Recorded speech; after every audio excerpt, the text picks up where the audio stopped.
Kami mengucap syukur menjadi bagian dalam kerajaan Engkau. Menjadi bagian dalam keluarga kerajaan Allah.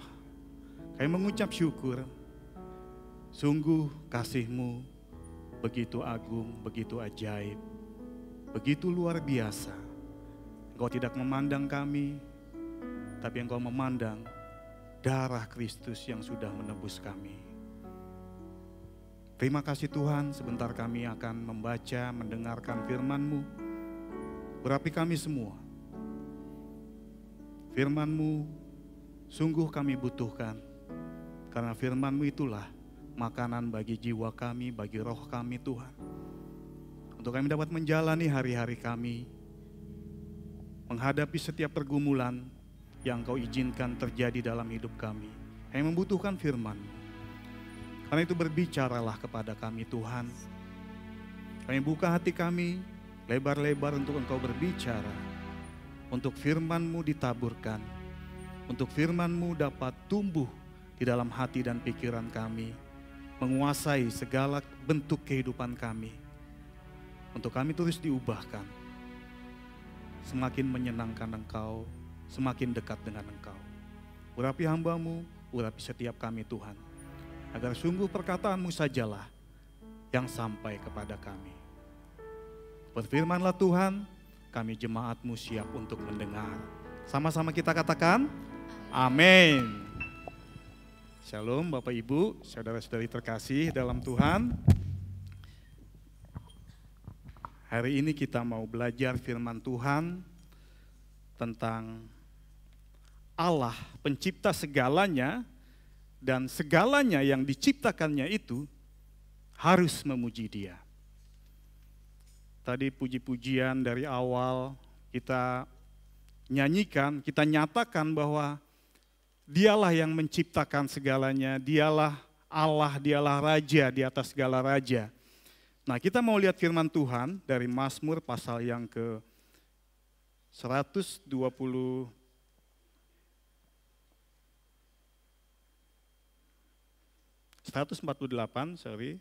Mazmur 148, ayat yang pertama sampai ayat yang ke-14. Mari kita sama-sama membacakan ini bergantian. Sebentar. Oke. Oh, enggak sampai ya. Oke. Kita bacakan firman Tuhan ini dari Mazmur 148 ayat 1 sampai 14 dengan bergantian. Saya bacakan ayat yang ganjil, Bapak Ibu saudara-saudari semua membacakan ayat yang genap. Oke, 1, 2, 3. Haleluya, pujilah Tuhan di sorga, pujilah Dia di tempat tinggi.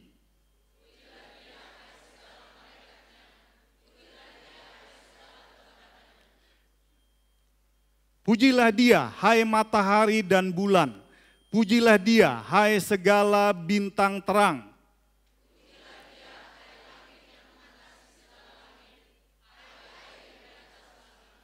Baiklah semuanya memuji nama Tuhan, sebab Dia memberi perintah, maka semuanya tercipta.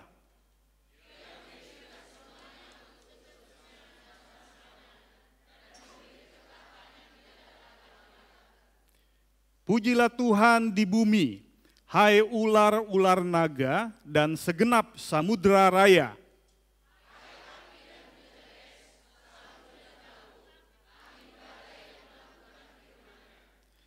Hai gunung-gunung dan segala bukit, pohon buah-buahan dan segala pohon aras.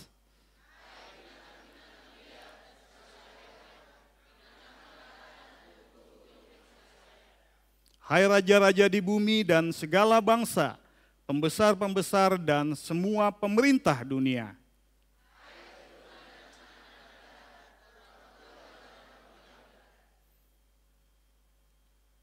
Biarlah semuanya memuji-muji Tuhan, sebab hanya namanya saja yang tinggi luhur, keagungannya mengatasi bumi dan langit.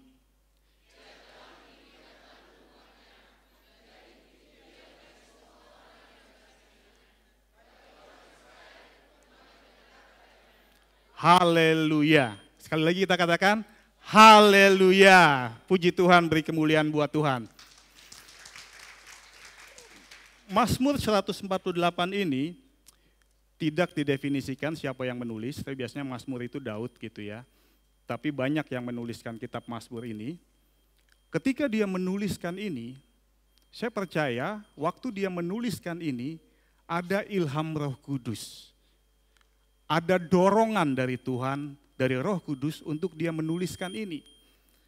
Sehingga ketika dia menuliskan ini, dia sepertinya memerintahkan, dikatakan pujilah Tuhan di sorga dan seterusnya.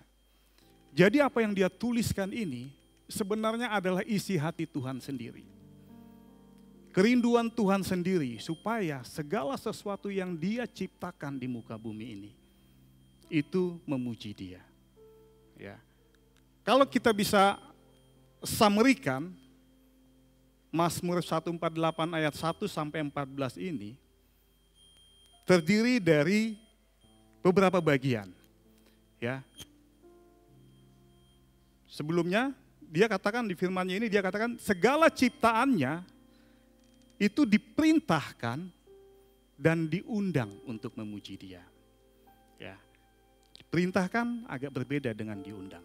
Kalau diperintahkan, yang mendapat perintah itu tidak punya hak untuk menolak. Perintah itu lanjutannya adalah laksanakan. Ya kalau ingat kalau tentara, laksanakan, siap laksanakan. Tapi kalau diundang, itu kadang-kadang mau atau tidak. Ya. Di dalam Mazmur 148:1-14 ini, dia memberikan perintah kepada langit dan bumi, dan juga kepada semua manusia, dan juga dia mengundang. Kenapa? Kalau kepada langit dan bumi, itu langit dan bumi, segala ciptaan selain manusia, itu tidak punya hak, tidak punya kekuatan untuk menolak. Tapi kalau kepada manusia, manusia bisa menolak, meskipun diperintahkan. Ya. Nah, pertama, dari Mazmur 148 itu dibagi beberapa hal gitu ya. Pujian kepada Tuhan di langit dan di bumi. Pertama di sorga. Dikatakan, pujilah Tuhan di sorga, pujilah dia di tempat tinggi, pujilah dia hai segala malaikatnya. Jadi Tuhan memerintahkan malaikatnya di sorga dan bala tentara di sorga untuk memuji dia. Tapi ingat ada satu penghulu malaikat yang menolak, akhirnya jadi iblis. Ya. Tapi dia memerintahkan di sorga yang paling tinggi untuk memuji menyembah dia. Kemudian yang kedua, di langit, langit secara fisik. Ya kalau dalam bahasa Inggris sama heaven gitu ya, tapi kalau heaven itu bisa di sorga, bisa di langit secara fisik. Nah kalau di langit secara fisik, ada matahari, ada bulan, ada bintang. Ya kumpulan matahari itu menjadi apa? Galaksi gitu ya. Ada bulan, ada planet, itu satu tata surya. Tuhan memerintahkan semuanya itu untuk memuji dia. Ya. Kemudian di bawah langit ada di bumi. Di bumi itu terdiri dari beberapa hal juga. Pertama, ada di laut. Dikatakan ada ular naga. Ular-ular naga, samudra raya. Semua binatang di laut itu Tuhan perintahkan untuk memuji dia. Untuk menyembah dia. Di udara ada api, hujan es. Api di sini kalau terjemahan lain dikatakan juga kilat. Ya, kilat itu juga ada api juga ya. Jadi ada api, ada hujan es, ada salju, ada kabut, angin, awan. Semuanya diperintahkan untuk memuji Tuhan. Ada di laut, di udara, kemudian ada juga di darat. Gunung-gunung dikatakan, bukit-bukit, pohon-pohon, semua binatang. Tuhan perintahkan untuk memuji dia. Dan juga yang ada di bumi siapa? Manusia. Raja-raja diperintahkan. Segala bangsa, pembesar-pembesar, pemerintah di dunia, teruna dikatakan, anak dara, ada orang tua, orang muda, semuanya Tuhan perintahkan untuk memuji Dia. Wah, sudah semua itu ya. Dari di sorga yang paling tinggi, yang tidak kelihatan. Kemudian di langit yang masih kelihatan dengan mata kita. Kita masih bisa lihat matahari, masih bisa lihat bulan. Kalau yang lebih jauh masih bisa pakai teleskop, bisa lihat planet yang lain. Itu Tuhan perintahkan untuk memuji Dia. Kemudian di bumi sendiri, di laut, ular naga, samudera raya, semua diperintahkan untuk memuji Tuhan. Di udara, di darat, dan kita sebagai manusia. Nah, kenapa Tuhan nyatakan ini? Kenapa Dia spesifikkan, Dia katakan ada malaikat-malaikat, pujilah Tuhan. Ada matahari, pujilah Tuhan. Karena manusia, Dia berbicara fokusnya kepada kita. Manusia sering salah sasaran. Dia jadikan matahari untuk dipuji. Dia jadikan bulan untuk disembah.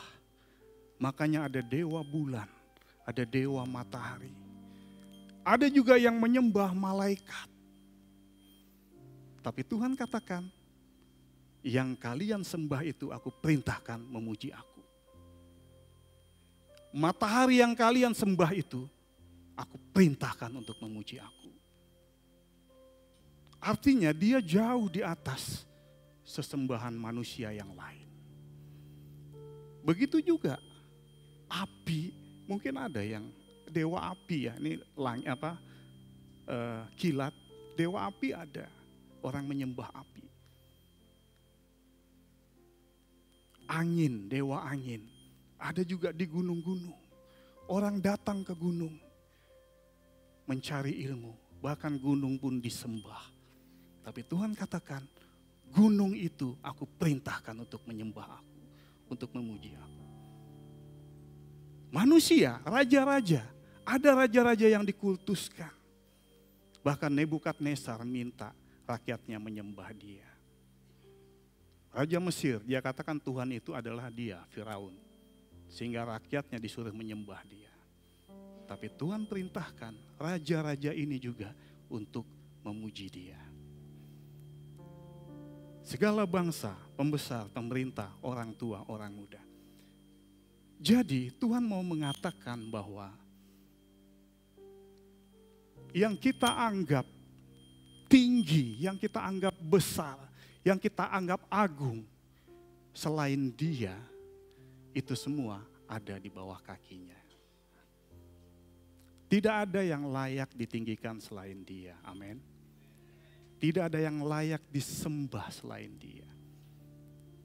Dia mau mengatakan bahwa yang kalian sembah itu semua adalah ciptaanku. Semua adalah buatan tanganku, dia katakan. Nah, memuji itu adalah ekspresi, mengekspresikan kekaguman, penghormatan, dan ucapan syukur. Ya sama kalau kita memuji seseorang, wah kita kagum akan apa yang dia lakukan. Kita hormat akan apa yang dia perbuat. Bahkan kita mengucap syukur dengan apa yang dia lakukan. Jadi ketika kita memuji Tuhan, ada ungkapan, ada ekspresi kekaguman kita akan Dia. Ada ekspresi akan penghormatan kita akan Dia dan ucapan syukur kepada Dia. Dan ekspresi ini bisa dinyatakan dalam banyak hal. Ya, ketika kita memuji Tuhan, kita mengekspresikannya lewat kita memuji Tuhan dalam arti dalam lagu pujian ibadah ini. Kita menyatakan itu dalam pujian, dalam nyanyian. Ya, tapi bisa juga ekspresi ini kita lakukan, kita ekspresikan melalui tindakan kita. Ketika kita mendapatkan sesuatu yang kurang baik sekalipun, kita bisa tetap ekspresikan, aku memuji Tuhan. Karena Tuhan tetap ada bersama-sama dengan aku. Seperti Daud katakan, sekalipun aku berjalan dalam lembah kekelaman, aku tidak takut bahaya, sebab Engkau besertaku. Daud menyatakan kekaguman dia kepada Tuhan. Dalam keadaan itu, dia dapat tetap memuji Tuhan. Dalam keadaan itu, dia dapat tetap mengucap syukur. Itulah ungkapan pujian dia kepada Tuhan. Karena fokus dia adalah Tuhan. Memuji itu bukan hanya kita melihat begitu agungnya ciptaan dia. Bukan karena kita melihat, wow, dia menciptakan segala sesuatu begitu indah. Itu memuji Tuhan. Tetapi yang membedakan kita dengan ciptaan yang lain. Nah, kalau ciptaan yang lain, dia hanya diperintahkan. Jadi, nanti sampai ke situ tadi ya, tahan dulu. Nah, ciptaan yang lain dia katakan gunung-gunung yang tadi ya.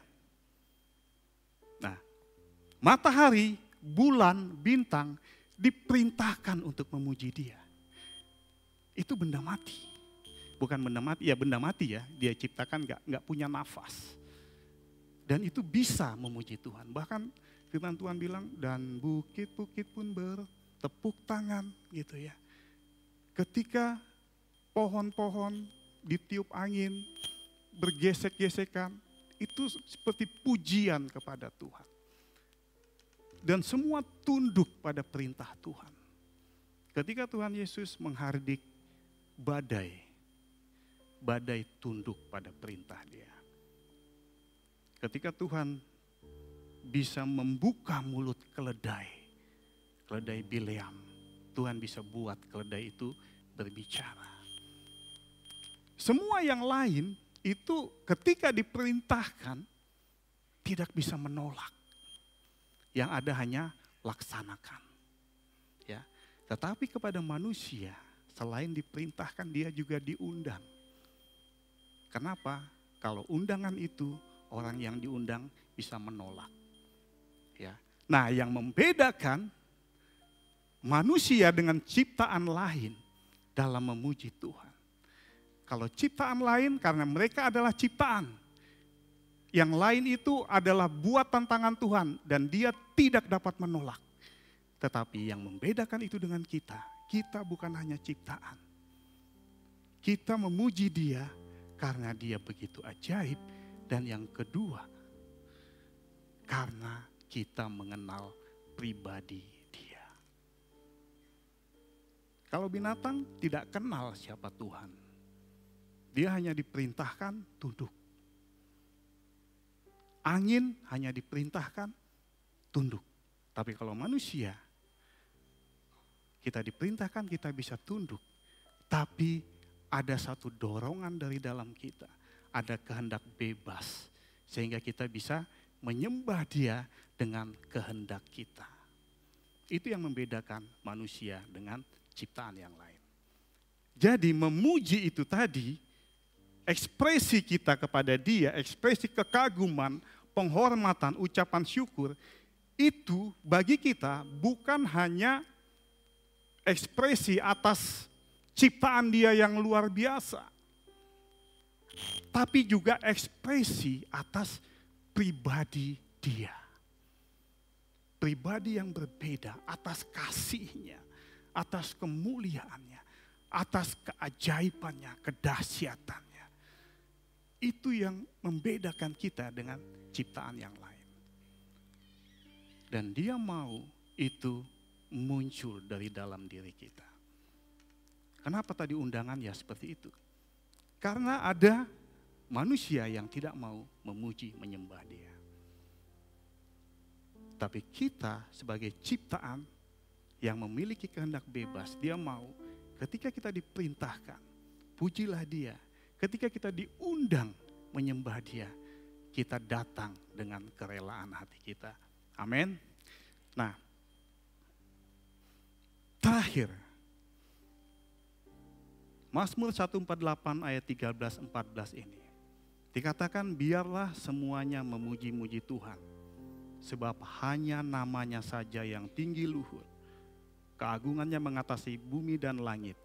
Ia telah meninggikan tanduk umatnya.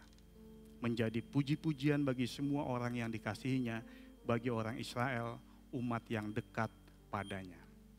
Jadi ayat 13 ini menyimpulkan semuanya. Dari yang sorga, langit, bumi. Di bumi itu ada laut, ada darat, ada udara.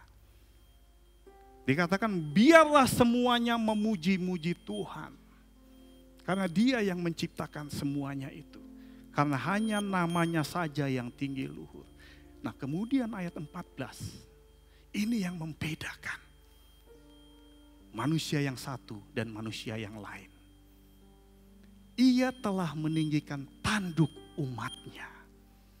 Dia berbicara khusus sekarang kepada umatnya. Pada saat itu umatnya adalah bangsa Israel. Dia katakan ia telah meninggikan tanduk umatnya.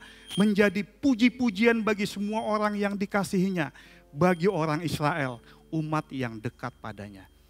Jadi kalau tadi manusia beda dengan ciptaan yang lain. Sekarang di antara manusia sendiri, ada yang menjadi umatnya, ada yang tidak menjadi umatnya.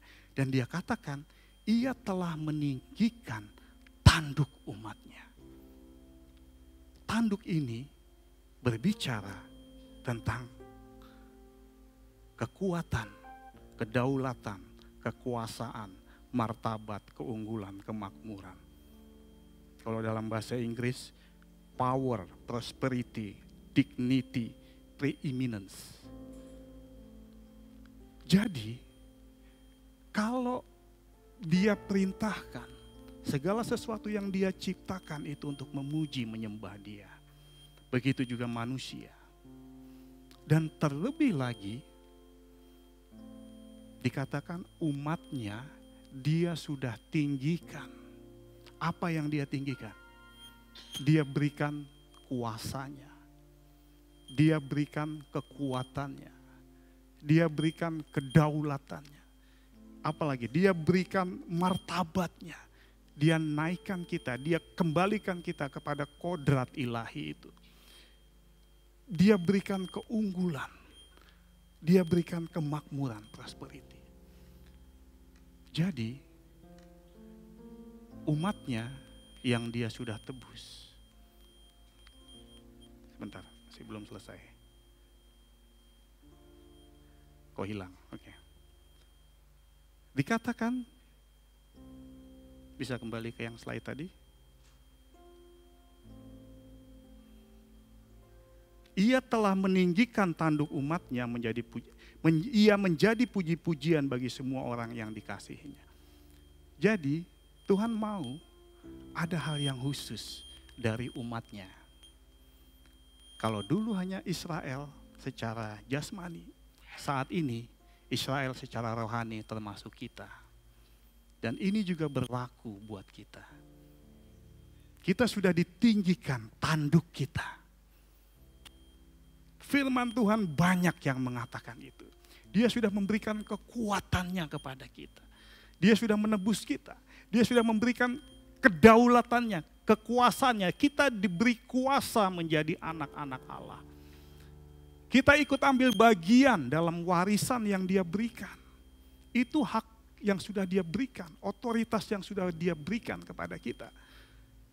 Martabat, harga diri, kodrat. Kita sudah dikembalikan kepada kodrat ilahi itu. Dengan penebusan yang Dia lakukan. Nah Dia mau. Ketika kita merenungkan ini, tidak ada alasan kita tidak memuji Dia. Amin. Tidak ada alasan kita tidak menyembah Dia. Apapun yang kita alami, apapun yang kita hadapi. Karena yang kita alami, baik atau buruk, itu tidak mengubah kepribadian Dia. Dia tetap Allah. Gunung-gunung tetap memuji Dia. pohon-pohon, matahari, bintang, bulan tetap memuji Dia. Karena itu kita yang punya kebebasan, yang punya kehendak bebas, kita serahkan kepada Dia untuk bisa tetap memuji Dia. Amin. Itu yang membedakan kita dengan ciptaan yang lain. Kalau ciptaan yang lain dalam memuji Tuhan, dia menunggu perintah. Dia menunggu firman Tuhan. Ketika Tuhan perintahkan, itu tunduk kepada Dia. Tapi kepada umat manusia, terlebih kepada kita, Dia ingin muncul dari kehendak kita. Kita memuji Dia, menyembah Dia dengan kehendak bebas yang Dia berikan. Amin. Nah, untuk dapat memuji Tuhan, untuk kita bisa memberikan kehendak bebas kita kepada Dia, kita harus mengenal Dia. Karena manusia, kalau diperintahkan, kalau dia tidak mengerti, dia tidak tergerak, dia tidak akan mau melakukan itu. Dia tidak tahu, pujilah Tuhan, tapi dia nggak kenal sama Tuhan. Dia nggak akan bisa menyembah Tuhan. Dia nggak akan bisa memuji Tuhan. Sampai Tuhan perintahkan pun Tuhan nggak bisa memaksa. Dan Dia mau kehendak bebas kita itulah yang dipakai untuk memuji Dia. Dan untuk itu kita harus kenal Dia. Mazmur 91 yang kita baca di awal tadi. Dalam lindungan Allah. Mazmur menuliskan itu. Menunjukkan betapa dia kenal Tuhan. Dikatakan orang yang duduk dalam lindungan yang maha tinggi. Yang bermalam dalam naungan yang maha kuasa. Akan berkata kepada Tuhan, tempat perlindunganku dan kubu pertahananku, Allahku yang kupercayai. Wow. Dia percaya kepada Tuhan. Dia melihat Tuhan itu tempat perlindungannya, kubu dia. Sehingga dia dengan bebas dia memuji Tuhan. Karena dia tahu, dia bermalam dalam naungan Tuhan. Dia duduk dalam lindungan Tuhan. Sehingga dia bisa memuji Tuhan dengan bebas. Karena itu Bapak Ibu Saudara-saudari semua, firman Tuhan hari ini kita renungkan bersama-sama. Kalau langit dan bumi yang tidak bernapas itu bisa memuji Tuhan. Terlebih kita yang memiliki nafas. Dan terlebih kita yang sudah ditinggikan oleh Dia. Yang sudah dinaikkan oleh Dia. Kita yang tadinya ada di bawah. Mazmur juga katakan, Dia tahu siapa kita. Kita adalah debu. Kita debu. Kita diciptakan dari debu tanah. Dan ketika ular dikutuk, dikatakan dia akan merayap dengan perutnya. Dan debu tanahlah yang akan menjadi makanannya. Bisa jadi ini mengatakan bahwa kitalah incaran dari ular itu. Karena kita debu. Dan juga dikatakan kemuliaan manusia itu hanya seperti rumput. Bunga rumput yang sebentar muncul, kemudian layu diinjak-injak orang. Dan Tuhan mau dalam kehidupan kita dapat memuji menyembah Dia. Amin.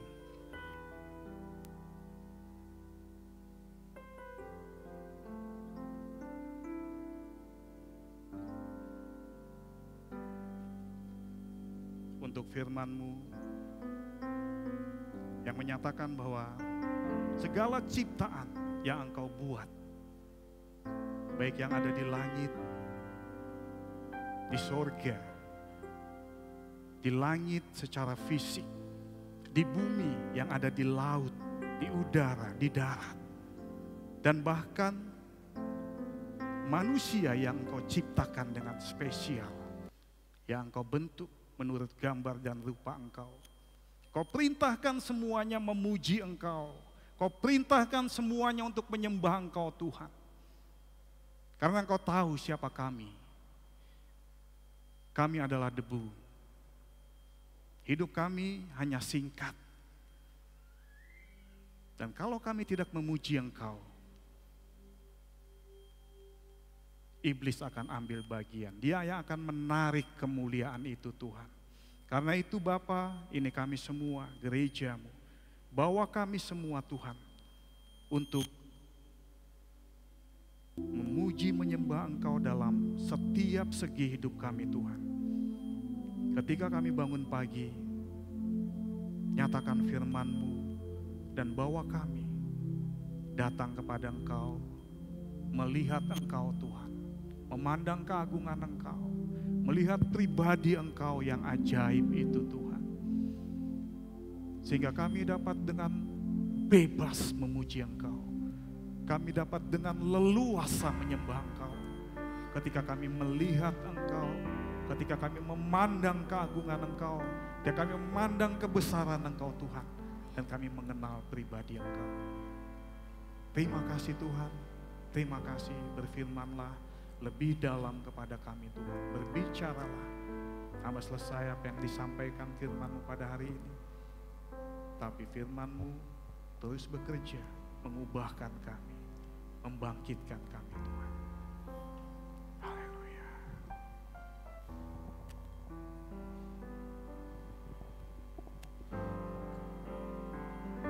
Kau bertata atas pujian umat-Mu, Kau di